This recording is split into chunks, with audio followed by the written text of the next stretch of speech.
안녕하세요 여러분. 네, 여러분, 오늘은 제가 혼자 일본 여행을 준비하면서 가장 걱정했던 부분이 바로 전철이기 때문에 전철에 대한 정보를 아주 쉽게 풀어서 설명드리려고 합니다. 우선 일본의 전철은 한국 전철과 달리 민영회사가 운영하는 노선이 굉장히 많습니다. 그렇기 때문에 예를 들어가지고 전설의 우메다역 같은 경우에는 일본인들도 길을 자주 헤매는 것으로 유명해요. 그래서 저처럼 저 쫄보거든요. 걱정하실 분들을 위해 일본 전철에 대한 간단한 소개와 꿀팁을 이야기해 보도록 하겠습니다. 특히 뒤에 나오는 꿀팁은 실제 여행자분들에게 도움이 많이 되실 거라고 생각하니까 끝까지 봐주시고 즐거운 여행 되기를 바라겠습니다. 우선 일본 전철을 시형 지하철, 그리고 JR, 그리고 사철, 이거를 난카이선 정도로만 생각을 하시면 됩니다. 시형 지하철은 오사카 시에서 운영하는 오사카 메트로이고, JR은 JR 회사의 열차라고 생각하시면 됩니다. 그리고 사철은 민간 기업이 운영한 열차인데 오사카에서는 난카이선 정도만 알고 계시면 됩니다. 오사카 메트로는 9개의 노선을 운영하고 대부분이 관광 명소들과 바로바로 연결이 되어 있기 때문에 제가 일본 가서 느낀 게 정말 시내 관광이 편합니다. 너무너무 편하고요. 차 없이도 어디든 갈 수 있겠다, 이런 느낌입니다. 그래서 여행하면서 이건 정말 너무너무 장점이다. 차 없이도 어디든 갈 수 있구나. 짱이다. 이렇게 느껴졌습니다.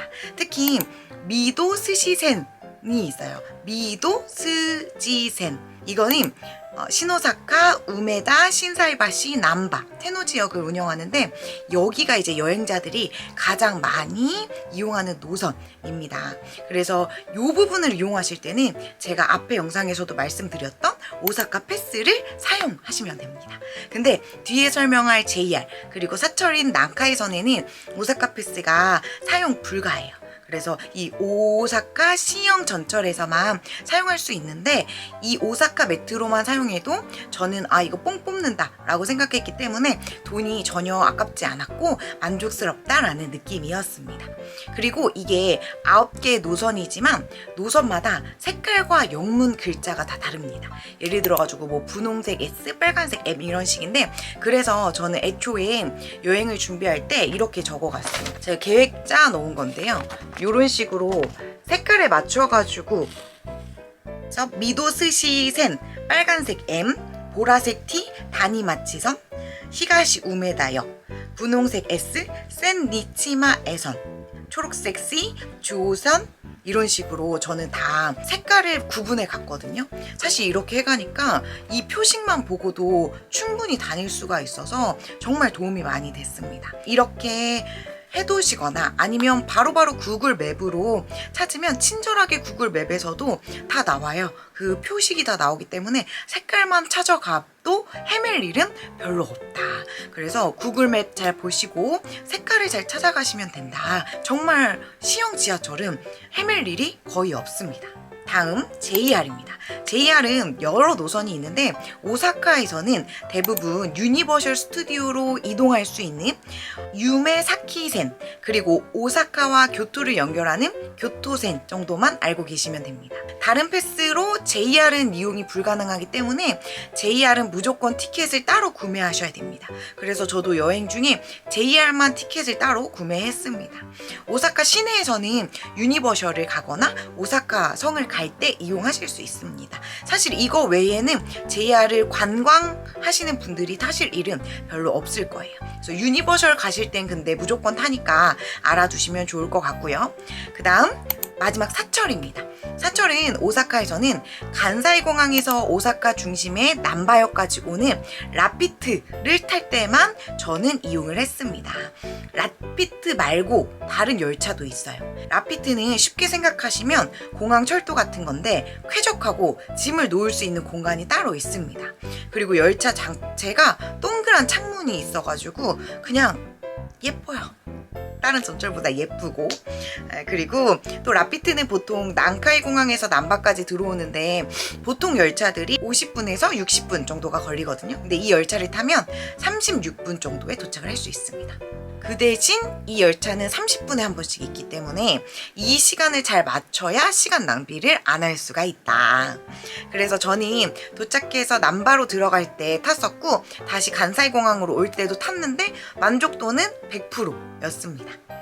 이게 현지에서 결제하면 특급 편도가 1,450엔, 그러면 하나로 14,500원이거든요. 근데 클룩에서 편도로 1,400원, 그리고 왕복에 28,000원이에요. 그래서 난 이걸 무조건 탈 거다 이러시는 분들은 클룩에서 구매하셔서 바우처 보여주시고 교환하시는 것을 추천드립니다. 이렇게 우선 세 가지의 큰 틀 전철을 알고 계시면 이해하기 좋으실 것 같고, 이어서 바로 꿀팁을 말씀을 드리면 첫 번째는 구글 맵이에요, 여러분. 이 구글 맵에요, 그냥 길 찾기 말고도 그 밑에를 누르면 경로 안내가 있습니다. 길 안내 기능이 있거든요. 그러면 이걸 설정해 놓으면 얘가 저한테 알람을 줘요. 제가 캡처를 해놨는데 보여드릴게요. 이렇게 보시면 곧 카이 어쩌고 저쩌고 혼마치역에서 하차 보이시죠? 이게 전철을 타고 있으면 하차라고 알려줘요. 그리고 제가 탈 전철이 들어오면 저거 타야 된다고 몇 시경 들어오고 있다 저렇게 알려주거든요. 탑승해야 된다고. 그래서 요거를 설정해 가시면 너무너무 편합니다. 전 그래서 사실 구글맵 사용해서 이번 여행에서 단 한 번도 길을 전철에서는 헤매지 않았어요. 오히려 역이 너무 커가지고 역에서 헤맸어요. 전철에서는 단 한 번도 이것 때문에 헤매지 않았어. 그리고 이렇게 전철을 타라고 알람이 왔는데 내 앞에 전철이 안 와 있다? 그러면 제가 플랫폼을 잘못 서 있는 거예요. 구글 맵에도 플랫폼이 1하고 2가 나와 있어요. 여기도 보시면 여기 주호선이라고 나와 있고 플랫폼 2 보이시죠? 이런 식으로 플랫폼이 나와 있습니다. 그러면 그 플랫폼 따라서 1, 2 그리고 호선 색깔과 플랫폼 기억하고 구글 맵으로 안내를 받으면 진짜 길을 하나도 안 헤맬 수 있다. 왜냐면 저도 혼자 여행이기 때문에 걱정을 너무 많이 했어요. 그리고 가뜩이나 일본은 2만 보씩 걸으니까 지치면 어떡하지? 라고 걱정을 너무 많이 했는데 단 한 번도 길을 헤매지 않았다. 근데 이게 제가 잘했다기보다는 이 구글 맵이 많이 발전했다. 그래서 너무 좋았다. 그래서 구글맵 덕분에 헤매지 않았습니다. 근데 유의점이 있다면 구글 맵이 전철 안에서, 그러니까 지하에서 잘 못 잡아요. 그러니까 여기서 내가 헤매고 있다. 그럼 구글맵 잡으시면 안 됩니다. 왜냐면 얘가 지하로 가는 순간 잘 못 잡더라고요. 오류가 많이 나요. 그래서 모르실 경우에는 꼭 그 주변에 밖으로 나가세요. 출구로 나가셔서 이 구글맵을 키시는 것을 추천합니다. 두 번째는 여러분 일본은 한 역에 출구가 40개 정도가 있을 때도 있거든요. 왜냐면 한국도 한 역에 출구가 8개 정도 되잖아요.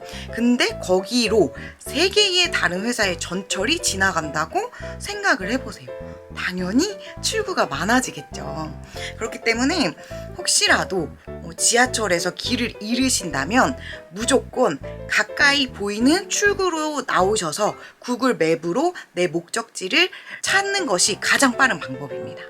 제가 딱 한 번 길을 헤맸는데 그게 전철에서 헤맨 게 아니라 남바역에서 시형 전철 이 난카이선을 찾을 때 헤맸습니다. 왜냐면 첫째 날 제가 짐을 코인라커에 맡기고 그리고 룰루랄라 다니다가 저녁에 다시 짐을 찾으러 왔어요.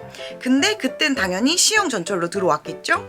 시형 전철로 들어와서 그 지하에서 난카이선을 못 찾아가지고 한참을 돌아다녔어요. 그래서 안내 데스크 가서 한번 물어봤어요. 근데 못 알아들었어요, 제가. 그래서 또 물어보고 이렇게 해가지고 찾았거든요. 그래서 마지막 날에 내가 다시 올 때는 어떻게 했냐면 시형 전철에서 내려서 바로 지상으로 올라갔습니다. 그리고 지상에서 구글 맵을 켜서 찾아갔어요. 그랬더니 깔끔하게 찾을 수 있었습니다. 여러분 이렇게 들으시면 바보 아니야? 그걸 왜 못 찾아? 라고 생각하실 수도 있어요. 근데 제가 진짜 보여드릴게요. 여러분 여기 보시면 여기가 시형 지하철이거든요. 그리고 여기가 난카이선입니다. 여러분 여기에서 여기 찾아가는 거 지하로 찾아가는 거 쉽지 않습니다. 그리고 걸어도 한 5분 7분 거리예요. 근데 이거 지하에서 방향 못 찾는다? 그럼 끝입니다. 그래서 제가 요 출구에서 나와서 그냥 이렇게 쭉 갔습니다. 그랬더니 굉장히 깔끔하게 찾을 수 있었다. 내가 전철 안에서 길을 잃었다. 무조건 출구 밖으로 나오시는 거 진짜 기억하세요. 이거는 정말 꿀팁입니다. 무조건 나오시면 무조건 찾으실 수 있다. 세 번째는 여러분, 시형 전철 말고 난카이선을 타실 때 난카이선에 라피트 말고도 전철이 들어오는 라인이 굉장히 많거든요. 제가 기억하기로는 4-5개가 돼요. 그렇기 때문에 헷갈릴 수가 있습니다. 그러니 그때는 역무원들에게 무조건 가서 스미마생 하신 다음에 라피트 티켓을 보여주세요. 그러면 그분들이 알려주십니다. 이게 처음 가고 긴장하면 시야가 좁아지잖아요. 그래서 보일 것도 안 보일 때가 있거든요. 그렇기 때문에 그런 여러 가지 상황지가 나에게 있고 내가 잘 몰라. 그때는 무조건 도움을 요청하셔야 됩니다. 그래야 헤매지 않을 수 있어요. 저도 라피트 탈 때는 무조건 스미마생 하고 이 라피트 티켓을 보여줬어요. 그랬더니 그러면 말은 안 통해도 손은 알려주시잖아요. 그럼 거기로 가면 되는 겁니다. 그래서 저도 딱 그쪽을 봤더니 라피트가 벌써 와 있는 거예요. 그러니까 내가 저게 와 있는데 왜 못 봤지? 라고 생각을 하면서 역시 내가 처음이라 잘 안 눈에 안 익어서 잘 안 보이는구나 라고 생각을 했었거든요. 그러니까 여러분, 모를 때는 무조건 역무원에게 물어봐라. 그리고 일본이 시형도 그렇고 민간 전철도 그렇고 역무원들이 굉장히 친절하시고 잘 계세요. 그러니까 모르고 내가 뭔가 확인받고 싶고 이럴 때는 무조건 스미마생 하시고 이거 보여주시면 됩니다. 그러면 100% 길 안 헤맬 수 있다. 그래서 무조건 물어보세요, 여러분. 물어보는 거 안 어렵잖아요. 스미마생 하고 딱 보여주시면 되니까. 네, 그래서 이렇게 3가지가 저의 꿀팁이었고요. 제가 직접 겪고 나서 말씀드리는 거기 때문에 초보자 분들에게는 분명히 도움이 되실 거라 생각합니다. 왜냐면 제가 초보자였기 때문에 꼭 참고하셔서 즐거운 여행에서 괜히 헤매지 않도록. 근데 사실 여행은 헤매도 재밌잖아요. 근데 일본은 헤매면 다리가 너무 아파요. 왜냐면 안 헤매도 2만 보를 걸어야 되기 때문에. 그래서 즐거운 여행, 행복한 여행 되시길 바라겠습니다. 이번 영상도 끝까지 봐주셔서 감사합니다.